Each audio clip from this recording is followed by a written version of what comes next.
Pursuit of Podcast, a purely guest-centric show focusing on people and organizations that advance positive change. Positivity can be anywhere, and in a time of vast discord, the pursuit of is finding those who champion its causes loudest. Join us as we sit and learn about the pursuits of local leaders in their community. Let's go. Hello, good people, and welcome to the Pursuit of Podcast, where it's truly not us, it's you. I'm Ryan Buck, Artist Development, New Leonard Media, and with me, as always, is the boss, Mark Wilson, President, New Leonard Media. How are you? Oh, I'm great, Ryan. It rained a lot yesterday. It did. That's enough about us. Our guest today, amazingly, is Angeline Boulley, author of the novel, The Firekeeper's Daughter. How are you? Wonderful. Thank you so much for being here. I'm really thrilled to be here. Wow. So, what brings you to Traverse City? I had a book signing for Firekeeper's Daughter, my debut novel, at Horizon Books yesterday, and I happened to meet Mark. Oh, that's excellent. Are you here with the National Writer Series? I will be in December. In December? Oh, okay. So you're going to be back. Yes. Oh, that's incredible. You need to come see us again. All right. So the road to publishing this book has been a long journey. This is an idea hatched in high school and fully realized recently. Over the years, what were some of the roadblocks in front of you in finishing this book? Well, first, just that spark of an idea when I was 18. And then I went to college. I didn't pursue creative writing as a career. I worked for different tribal communities after graduation. I always worked with Native teens, and I just put some pieces to the puzzle together of, if listeners aren't familiar with the story of how this story started, when I was 18, a friend of mine who went to a different high school told me about a new guy senior year, and she thought he would be just my type. Your type? My type. She was trying to set you up? Yes, yes. And I was dateless and intrigued, so I asked more questions.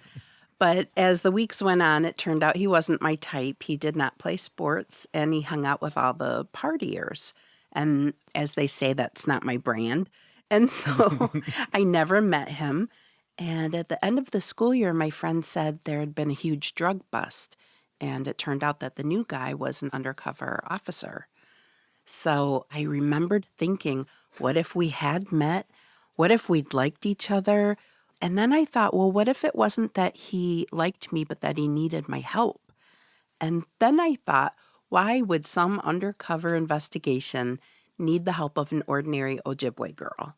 And then my years working in different tribal communities, I would kind of add pieces to that puzzle of, oh, what if it was something that involved science and she was really good in chemistry? What if it was something that involved her culture and she was strong? She knew her teachings and she knew about traditional medicines. Right. Actually, she might end up being the ideal person to help with an undercover investigation. Yeah, that was how it started. You envisioned yourself in a role, because you could have very truly been embroiled in a real life version of this story. Right. Had he been your type. Had he been your type. So I'm really curious about this and to talk to authors about this. So from Goodreads.com, this is the description of the book. As a biracial, unenrolled tribal member and the product of a scandal, 18-year-old Daunis Fontaine has never quite fit in, both in her hometown and on the nearby Ojibwe reservation. Daunis dreams of studying medicine, but when her family is struck by tragedy, she puts her future on hold to care for her fragile mother. Now, is that an apt description, and did you have anything to do with that? When there's a description of your book, do you have control of that online? No, but a lot of times they'll pick up a summary from the publisher. Okay. And that comes from my agent's submission letter when we originally went out on sub with my manuscript. Oh. So, and even I think there might be a line or two from my query letter when I was seeking an agent and describing the book. And so it's really interesting to see maybe how just a kernel of how the original story was pitched ends up making it into something like Goodreads, somebody's review. Sure. So that's interesting. Yeah. So looking back, had you had a big block of time to write this book and not years, how do you think the novel would be different? When I was younger, I would say I was much more romantic and probably would have fought hard for a nice, happy little ending that tied everything up neatly in a bow. I think that I didn't know as many of the teachings as I do now that really helped inform the book. And I think I wouldn't have understood the responsibility about portraying my tribal community to a larger audience and the importance not just of writing about our trauma, but writing about our joyful things too. Sure. And so I think just having that perspective, it's a difference. And I'm very glad that over the 10 years that I spent writing it, I'm glad that none of those early drafts were, Really? that I didn't pursue publishing any of those. Do you still have them? I do. I do. You do. So as an 18-year-old, the young adult landscape was kind of different from a literature standpoint back then. Did your target audience over the years change at all, or was it always going to be kind of targeted towards a young you? I think so. I was 18 before I ever read a novel that had a Native main character. And when I read the book, it was something where the representation was kind of problemsome. It was written by someone who is not Native, and it played into a lot of stereotypes about the Indian maiden and the daughter of a chief, and just things that I remembered feeling like, wait, I'm supposed to be loving this because it has a Native main character, Right. but I don't think this is the I couldn't put into words It what I didn't feel can now right, say. yeah. It didn't feel authentic at all. Wow. Was the story always going to be set where it was set, or did you play with different locations? No, it was always going to be in my tribal community. It was always going to involve Sugar Island. Really? Mm-hmm. Now, what's the significance of that to you? So the Sault Ste. Marie Tribe of Chippewa Indians is a tribe that's comprised of a number of historic bands that are linked to fishing villages around the Upper Peninsula. And the band that my family comes from is Sugar Island. And so, that's the community that that's where my heart is on Sugar Island. I grew up downstate, but my grandparents and cousins lived in Sault Ste. Marie. So every summer we spent time in the Sioux and on Sugar Island. And that was just really where my identity as an Ojibwe Right. girl, that's where it really was forming. Right. And to this day, that's still where ceremonies held. Right. I did my fast on Sugar Island, and yeah, it's just a special place. Yeah. That's incredible. Does it help to write what you know? Yes, It does. it does. What's really compelling about the book, the cover is really compelling. How big of a hand did you have in that? To people who don't know what it takes to write a book and sell a book, was that something that you conceived, or how did that come together? Well, generally, debut authors do not get much say in anything, but because my deal was very good, my agent was able to negotiate that I would have input into the cover. And so my publisher knew that I very much wanted an Ojibwe artist to do the cover. Oh, And that's so amazing. they did some research and they found Moses Lunham, who is Ojibwe, and he's from Kettle and Stony Point First Nation in Ontario. Oh, my And goodness. yeah, and then this was like right as COVID was hitting, and he's an artist who, he sells his artwork online. He also does school visits, and all of his school visits dried up instantly with COVID. So he wasn't sure, how to make his livelihood. And my publisher contacted him and said, would you be interested in doing cover design for this young adult book featuring an Ojibwe young woman? Yeah. And I was able to see some early samples, and just the cover with the vibrant, butterfly, the two faces. Yeah. It's just, gorgeous. It was stunning. How many tattoos do you think people have of that cover at this point? I don't know, but actually I want to get one. Do you really? Yeah, I do. Yeah, I you do. should. My publicists are trying to get me on Colbert or some other late night shows. And so Okay. I'm hoping to there's a tattoo artist, Kira Murillo. She's indigenous, she's native, I think out in the Idaho area. And a friend of mine got a tattoo from her, and she books out like a year in advance. But I was hoping that if I was like, well, I'm going to be on national Yeah, television, anybody would bump you up with that. could you please, like, but, and I'd love to have it, my shoulder all the way down to my elbow, Wow. the cover design. And how meaningful, because this story has been with you for a long time. And we're going to get to the amazing success that it's created and your dedication to having Native Americans be as much of a part of everything that you're doing as possible. The name of your lead character, Daunis, is unique. Daunis Fontaine. Is there because naming characters and stories has to be tough. So did you agonize over all of that? And what's the story behind Daunis? No, it was an easy name for me to come up with. Really? Yeah, I always knew she would be Daunis because Daunis is Ojibwe for daughter. And what I figured the backstory would be is that, her mother was 16 when she had her, and her mother comes from a very wealthy white family, and her father was from Sugar Island, and times were tough. This was before their casino. And so I had that because Daunis's dad wasn't going to be on her birth certificate, that her mother would have insisted that she have the name Daunis Right. to have some part of her dad there. Right. And then Fontaine, actually I did research on an area in northern Italy because I have where her grandmother comes from, like the French fur trader, kind of an elite. And then her grandfather comes from the Italian stonecutters that immigrated to Sault Ste. Marie to help build the Soo Locks and the power canal. And so I located a town that was called Fontaine in northern Italy. So I decided that that's where the grandfather's family would have come from. So really, Daunis, I wanted her to be kind of the personification of Sault Ste. Marie and just represent all these major influences. Right. So you're going to influence the zeitgeist at this point because Daunis is probably going to be a popular baby name. I had not. Have you heard anything like that? I had not thought of it at all. I'm guessing because it's such a gorgeous outside of name. the tribal community, that'll be kind of a big thing, I think, if it inspires names. Is that something that you would be proud of? Is that something that you would, if you heard, hey, that was the most popular baby name of 2022? What feelings would that evoke?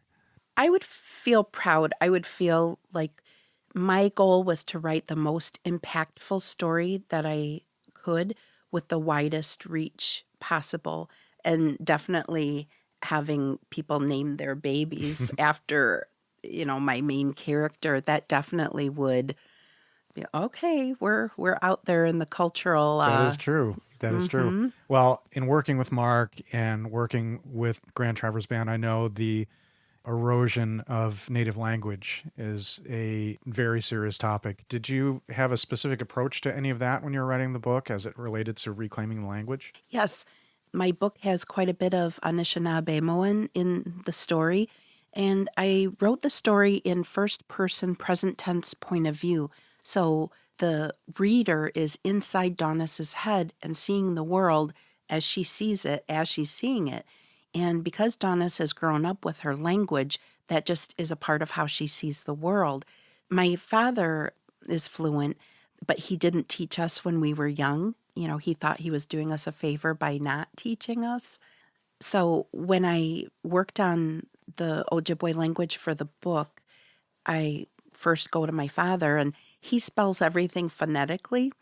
But then I was talking with Dr. Margaret Noden from University of Wisconsin-Milwaukee, and she really was excited about the potential of this story, this book, being a supplemental textbook in Anishinaabe courses. Wow. And so I decided to use the double vowel system for the writing the words. And she also worked with the audiobook narrator to make sure that the pronunciations were correct. Because that's interesting. Yeah, Margaret Noden was just so committed to having this book be something that could be a teaching tool for people who wanted to learn more about Ojibwe language. And what's so remarkable about the success and so remarkable about you is that you have delivered something that's very accessible, but it's also very specific and it's a passion. So When you started writing it, did you expect this would have a broad audience, or did you think this would be a niche book? I really had this unwavering belief that it was a great story. And if I could do justice to it, if I could improve my writing, if I just worked at this story, I thought it could be big. I knew it would get published. I just knew it was a great story. I certainly never anticipated it landing the way that it has.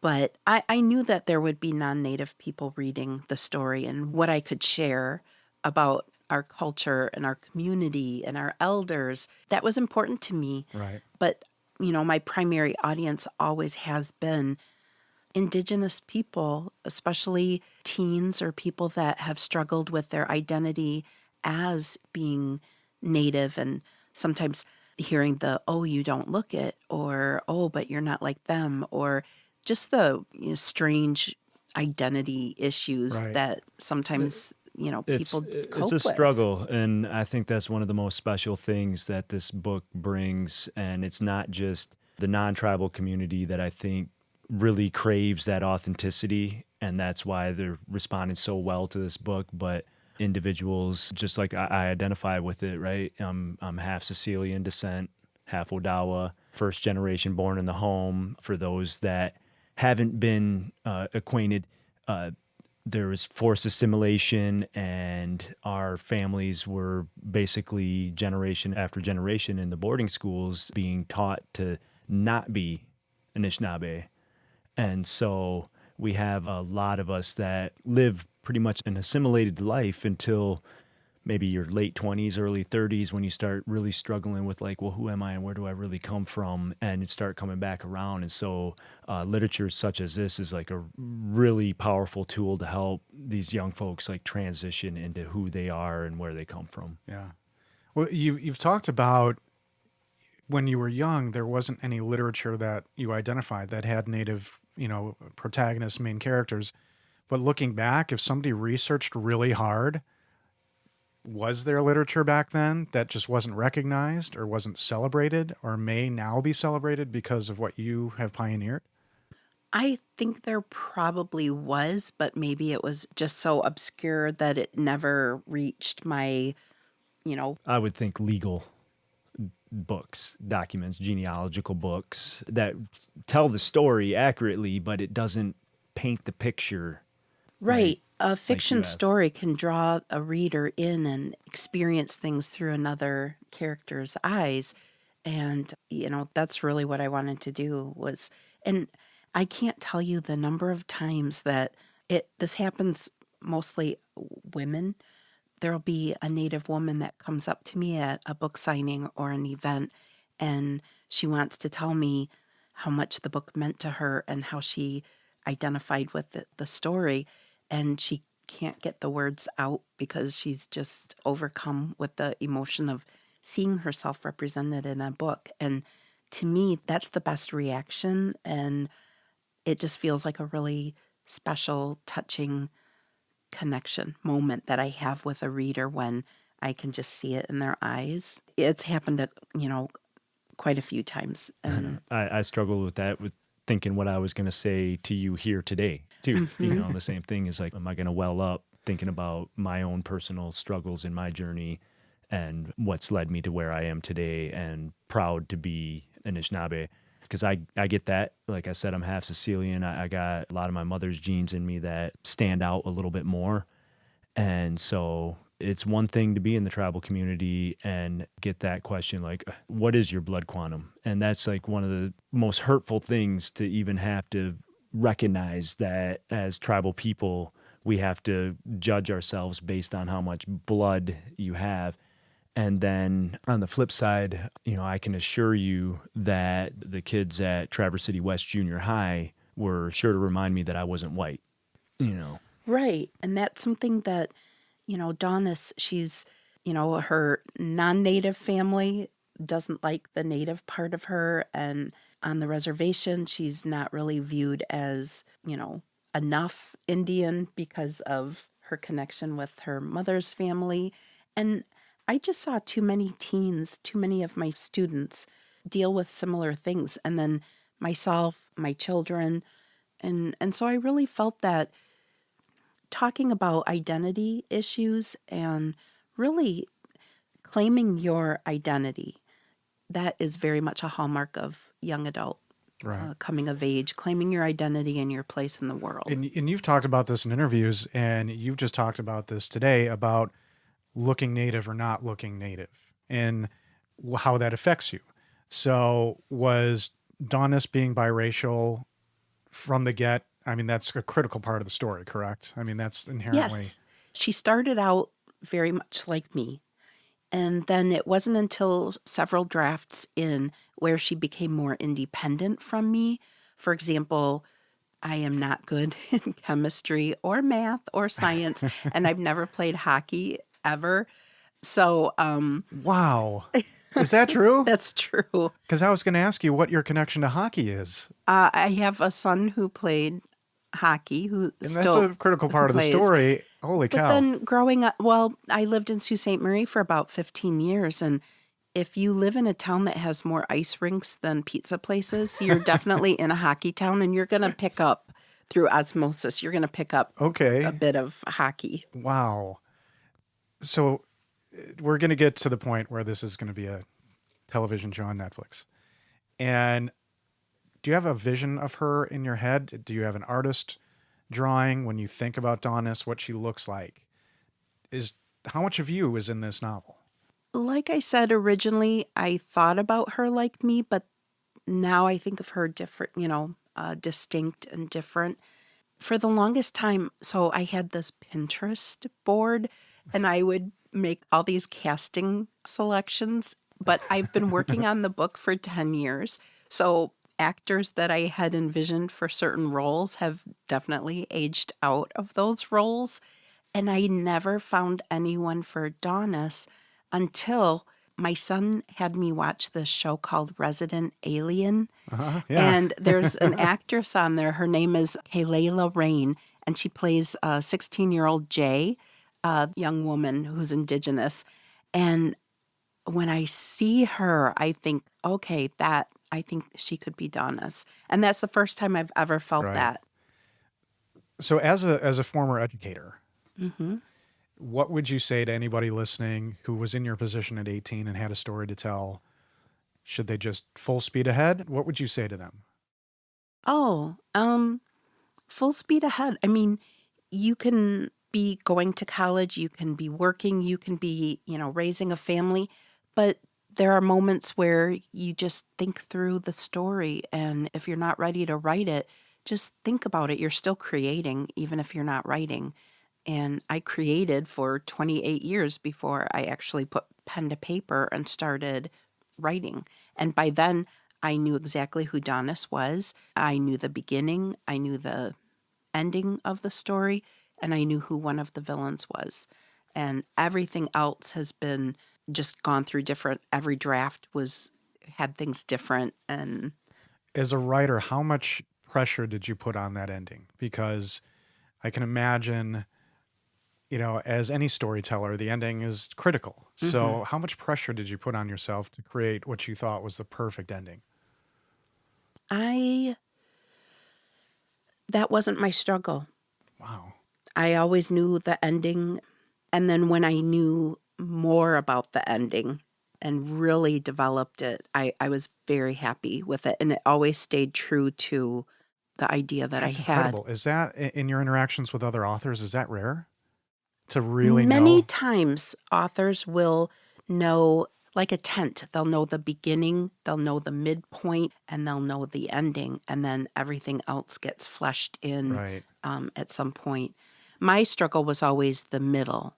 And then really working with my editor at Macmillan, she really helped me so much with figuring out what the point of the middle is. And it's making good on the promise of the premise. So if this is Indigenous Nancy Drew, then the middle needs to be full of fun and games, Right. of Daunis gaining the skills that she needs or realizing that she already had those skills and being proactive in seeking out clues. Right.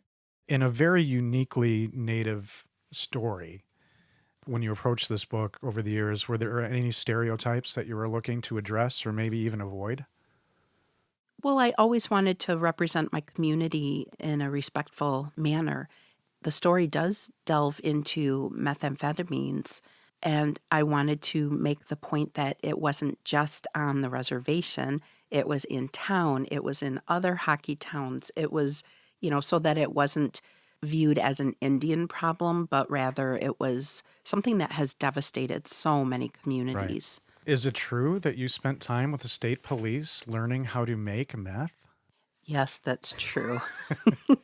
I take research very seriously. Wow. How did you even approach that? Well, when I lived in Sault Ste. Marie, I got to know a professor at Lake State who had been a former law enforcement Oh my officer gosh. who had contacts at the State Police Academy. And it was some committee, and we just happened to be talking over dinner with like a large group of people. And I had said something about this book that I was writing. And most people are like, oh, that's nice. But he was like, ooh, that sounds good. What about this? What about this? And it was really exciting. And then he said, hey, if I could arrange for you to attend this, there's a workshop coming up on production of meth and identifying clandestine meth labs. Would you be interested in going? And heck yeah. So I attended, and I was the only non-law enforcement person at the That's interesting class. because there has to be a lot of trust, because anybody like sneaky wannabe meth dealer could be like, hey, Oh. can I do a training course with you, the police? I'm sure that a background check was done to make sure that Right. I think they know what clues to look for. I'm sure, yeah.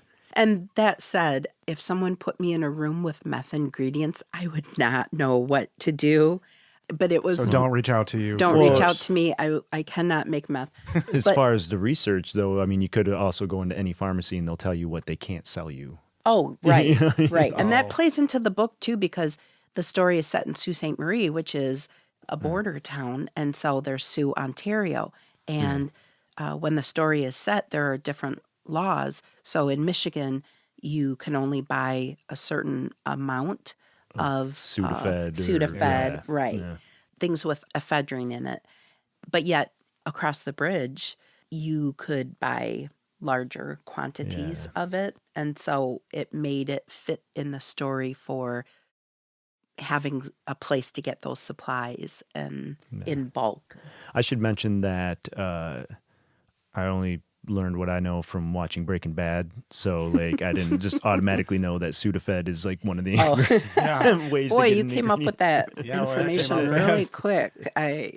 So how much of that realism do you think affected the effect of the book? I mean, you look at a story with the drug element. How much of that realism do you think was important to the success of the book? Well, a lot. I wanted to tell a truthful story, some unvarnished truths that affect my community and other communities. And unfortunately, drugs are a part of that. But I wanted to tell a story that was bigger than that, and that gets at community and healing and joy and connections. Right.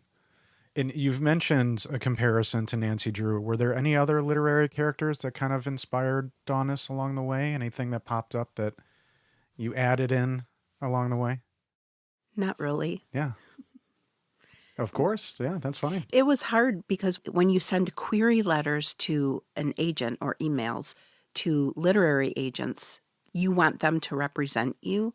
You usually put in some comparable titles. They call them comps. And so I knew one would be Indigenous Nancy Drew. But what else do you put in? Right. It was really hard for me to figure out, well, what is my book like? Because to me, it wasn't like anything I had read before. That was stressful, trying to come up with how to pitch the book in terms of literary comps, because you're supposed to use recent books and, Sure. Wow. you can't comp it to blockbusters like Harry Potter or The Hate You Give. I mean, that's kind of a sure, right. Yeah, you're really comparable to those. And it has to show that you're well read in that genre or that age category. And so I struggled with it. And I was somewhat validated that when it came time to go on submission to publishers, my agent pitched it as genre defying, Right. it. And do you think the uniqueness of it, I mean, you obviously have an agent who really went to bat, and how important was that partnership, and how did you kind of keep that person motivated and behind your book? She is a rock star in the publishing, in the literary agent world. I had received multiple offers of representation from different agents, and she just had this stellar reputation. Like, if you were an agent who wrote books, you would want her to be your rep, Right. because she is just at the top of the field. Right. And she was also the easiest to talk to, just not at all pretentious, not at all what I thought a New York agent would be like. Right. And I have a hard time asking for help. And talking with her, I felt like, okay, I could go to her if I started to feel over my head. I wouldn't wait until it was a crisis. I could come to her early and say, I'm struggling with this or that, and she would help me problem solve. And to me, that was the key thing of why I went with her, was that approachability Right. and that ease of being able to talk about things. Right. Well, that wellspring of success, all these people after you and wanting to be a part of this, at any point where you're like, this could be exploited, this doesn't feel right, or was that success right off the bat what you were envisioning? I think this is something where my age and experience work in my favor, because I have an ear for that smooth talker kind of thing. Sure. So I have a good gut instinct about people. Right. And if I get a bad feeling, I, move away from them, and I do business with the people that I choose to do business with. For an example, when it came time to meet with different production companies about the film rights, I would say the same thing to everyone. And it was, the most important thing to me was Native representation, not just in front of the camera, but behind the camera, in the writer's room, at all levels of production.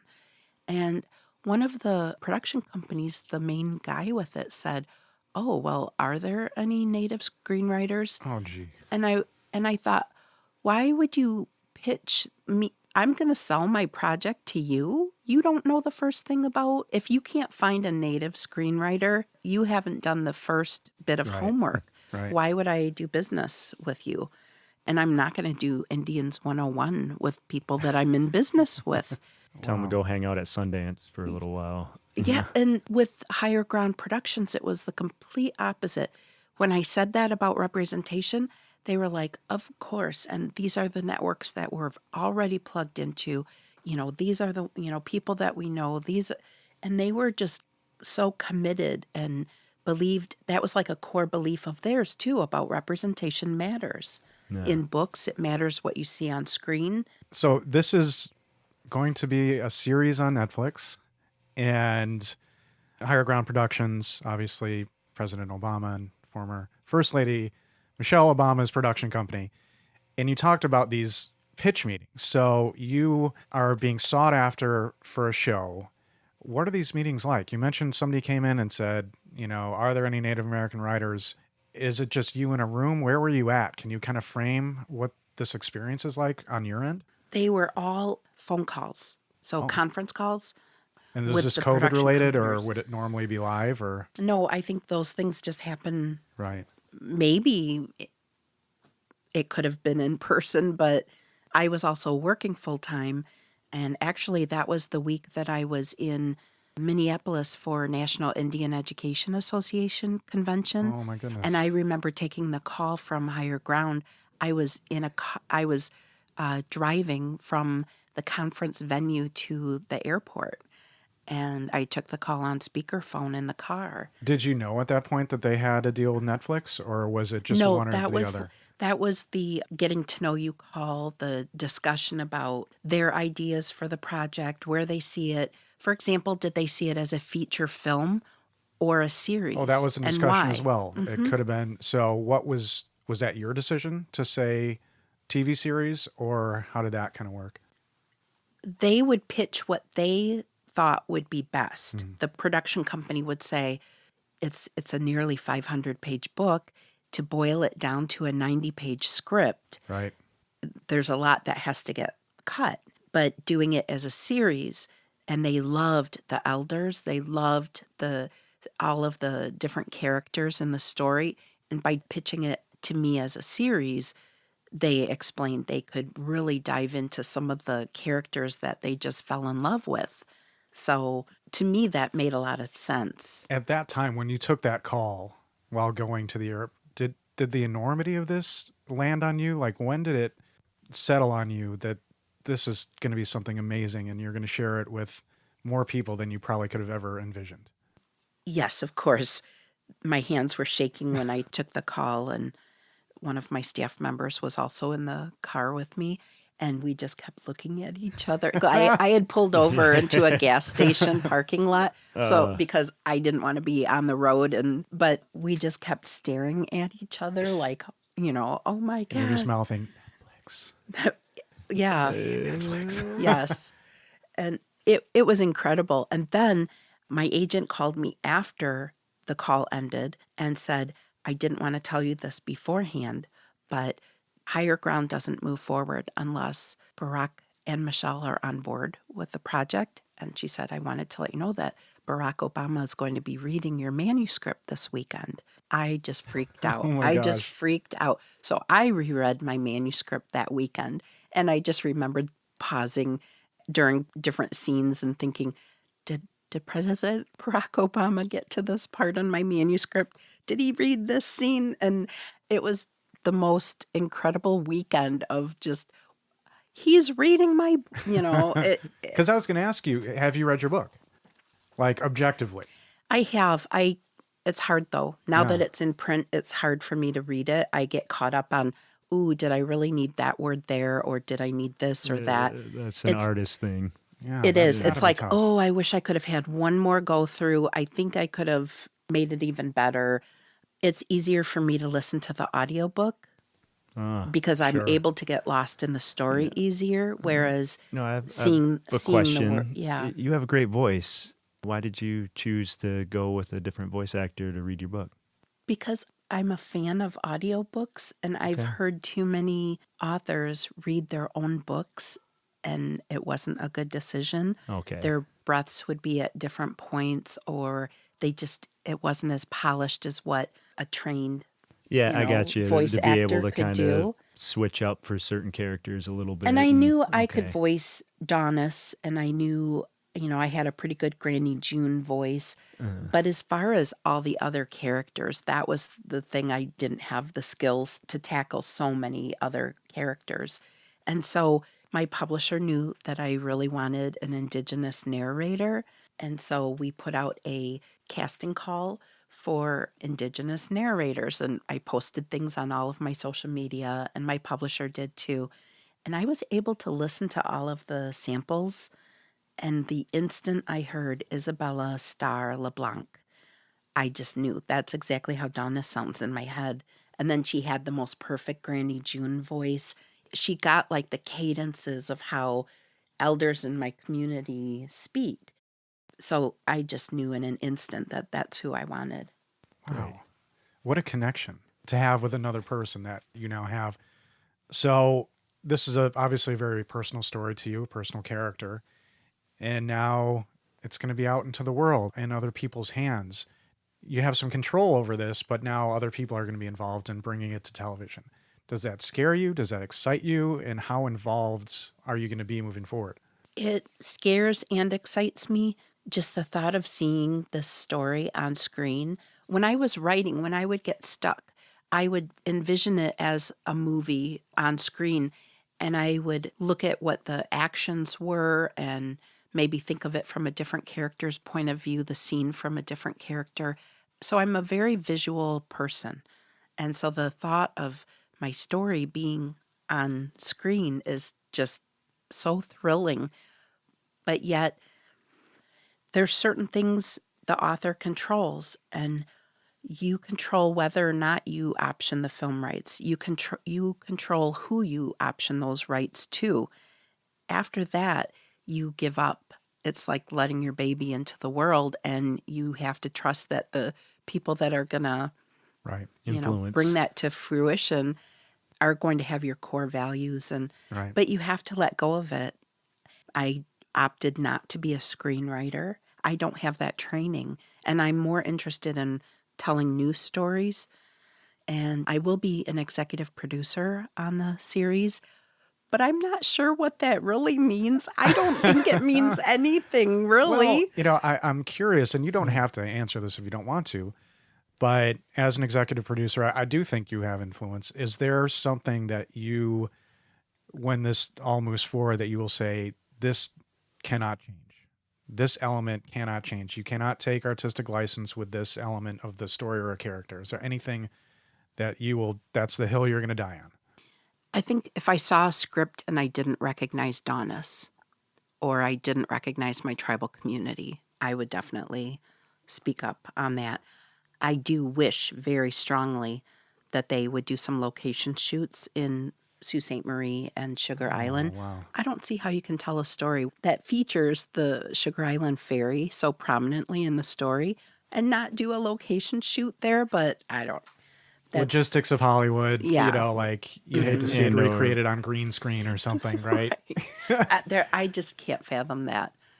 But or the community working with licensing certain things, who knows? Yeah. But I would think, you said you've been writing this and rewriting it so many times. You have so many different versions and pieces of it that now when somebody reads the book, you can create in your head. Each individual has that. So like it would be exciting to see what somebody else is going to do with the directing the series and where it goes, Mm-hmm. So I think that's a positive Can you talk thing. at all about where things are as it relates to the show, like Sure. as of today? They've named a showrunner. His name is Mickey Fisher. He was the head writer on Extant, which was a series on NBC yeah, with Halle Berry. absolutely. Yep. So he's the showrunner and a co-head writer. The other co-head writer is Winona Wilms, who is Bad River Ojibwe from Wisconsin, and she is a screenwriter with 20 years experience. Wow, And so I'm just really thrilled. it's a good start. Yeah, it's a great start. And I know that they're working on the first script, and once Netflix greenlights that, then they'll assemble what's Right. called a writer's room, and they'll bring in a writing team to work on the first season of scripts. So your book is leading to the employment and the collaboration of probably hundreds of people. How does that feel? Feels really good.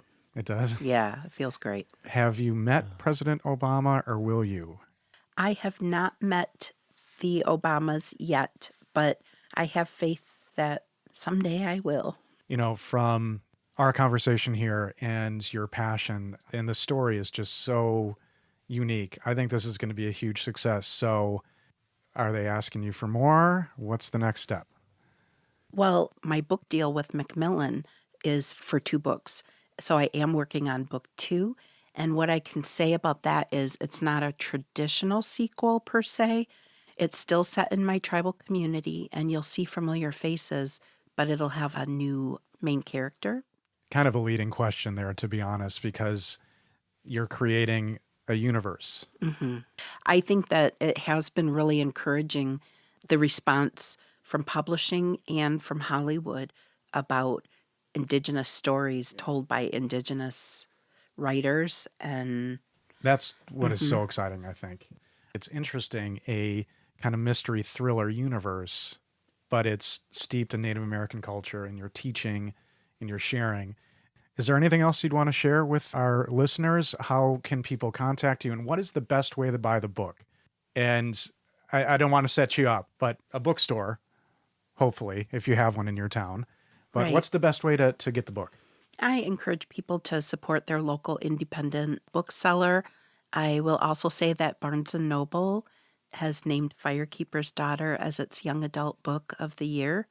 And Congratulations. Oh my gosh. So, yeah, just Wow. buy the book, buy an extra copy and, give it away to a friend. Through this, have there been other Native American authors that you've met? Anybody that you'd want to maybe plug, or any other books that you would recommend? Sure. Well, I do want to get back to what else I'd want to share is if book 1 was pitched as Indigenous Nancy Drew, book 2 is Indigenous Lara Croft. But instead of raiding tombs, the You main should see our faces right now. Yeah, their jaws are dropped. Instead of raiding tombs, the main character will be reclaiming ancestral remains and sacred items from private collectors and museums to bring back home to Sugar Island. And in the course of one of her heists, things go very badly. Thank you for sharing that. That is, that is unbelievable. Oh my gosh. Yes. And what's the best way to maybe contact you? You have a website, correct? Yes, I do. AngelineBoulley.com. I'm also on social media. I'm on Instagram and Facebook as Angeline Boulley. And I'm on Twitter at Fine Angeline, F-I-N-E, Fine Angeline. And really, that's the best way to get a hold of me. And other Indigenous authors that I love, Cherie Dimmeline, she wrote The Marrow Thieves. And okay, this is the perk about being an author that no one tells you about. I got to read the sequel to The Marrow Thieves. It's called Hunting by Stars, and it'll be out this fall. And Cherie Dimmeline did my book launch with me, my virtual book launch. So we were in conversation and really hit it off. And so her agent asked my agent if I would read the early copy of Hunting by Stars and do a book blurb. And I was like, you have no idea what The Marrow Thieves, has meant to me. I just think it's such a wonderful, compelling, all the emotions, all the feelings, everything book. And for those who don't know, it's set in Canada in the near future where people have lost the ability to dream. And only Indigenous people are able to still dream. And so they want to round up Indigenous people and put them in what they call schools, but really what they want to do is to harvest their marrow because they think that's where the secret to dreams, the science of dreams, is in our bone marrow. And so it's the story of a 14-year-old boy named Frenchie, and he's on the run from these, hunters, This basically. sounds like a harrowing experience for Native American people. Yes, and it is such a great read. And what an amazing metaphor, too. I think that's incredible. Yep, definitely. Her books I love. Wow. Well, Angeline, I cannot thank you enough for being here. This is absolutely amazing, and congratulations on all your success. I cannot wait to read the book and watch the show because I legitimately feel like this is important, not just through working with Mark and working with GTB here for the last 8 years, but for telling the stories that need to be told. Thank you, Miigwech, for that.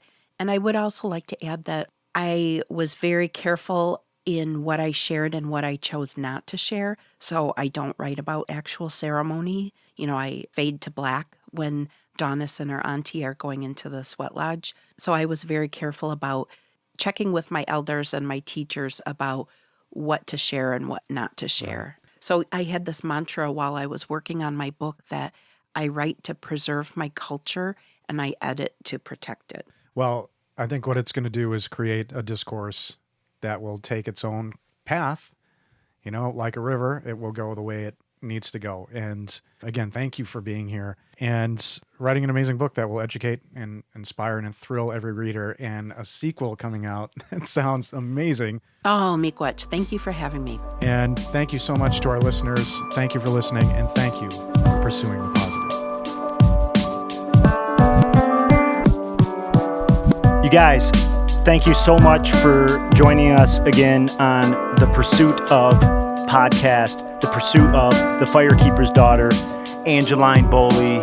I was so honored that she was willing to come over on such short notice, have a conversation with Ryan and myself. This has been just an absolute high point of this studio and this podcast. Miigwech, I can't say it enough. Shout out to our sponsors, Tin Lid Hat Company, tinlidco.com, promo code The Pursuit of. and newleonard.com for all podcasting inquiries.